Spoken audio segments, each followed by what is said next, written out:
HarperCollins and HarperAudio present The Naked Don't Fear the Water, an underground journey with Afghan refugees, by Matthieu Aikins, read by Nikon.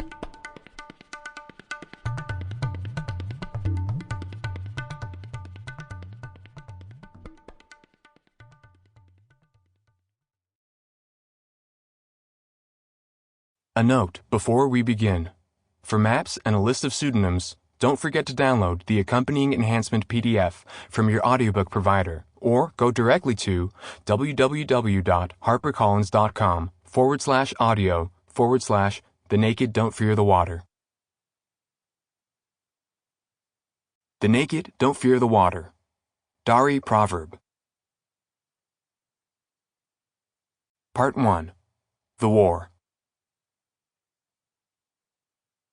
1. At first light, I leaned against the window and looked down at the mountains. We were flying into the rising sun, and its rays threw the Badlands into relief. Corrugated brown, cut by green valleys, and speckled with hamlets, still reached by donkey. We were near the intersection of Afghanistan, Iran, and Turkmenistan, but which country I saw below, I couldn't say. Frost had crystallized on my porthole, rosy with the dawn, just like our contrails would be to the people below.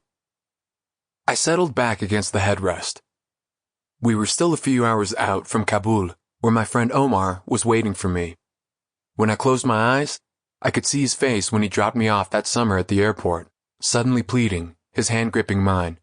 "Come back, brother. Don't leave me. Everyone else is leaving." The plane was quiet. The few passengers I could see were slumped forward or sprawled out asleep across the rows. These empty places would be filled on the return to Istanbul, I knew, with Afghans fleeing the war. My own seat might be taken by someone who planned to cross the water in the little rubber boats that departed from Turkey to Europe. Thousands of refugees were landing each day now on the Greek islands, and many more were on the way. It was late October 2015, and something miraculous was happening that fall. A violation of a fundamental law. Under the weight of the people, the border had opened. For years, the pressure outside of Europe had been building, as war spread through the Middle East and made millions homeless. The boat people were mostly Syrian, Afghan, and Iraqi. Many were women and children, and short of shooting them, there was no way to stop them. From Greece, they headed north through the Balkans, filling city squares and border crossings, a spectacle on the news. A crisis. To keep the European Union from tearing itself apart, Germany suspended its rules and let the migrants through. Other countries followed suit, and now the 5 frontiers between Athens and Berlin were down. Screens around the world showed the masses walking through open borders, proof of the impossible. A clarion announcing universal freedom of movement, a dream for some and a nightmare for others. No one knew how long the miracle would last. Thousands of people were landing each day now in the little boats. 1 million would pass into Europe, and Omar and I were going to cross with them. We had made our decision back in August, when I'd returned home to Kabul after an assignment in Yemen. I'd known Omar since I'd started working in Afghanistan, and he'd always dreamed of living in the West. But his aspiration had grown urgent as the Civil War intensified and his city was torn apart by bombings. American soldiers were on their way out of the country.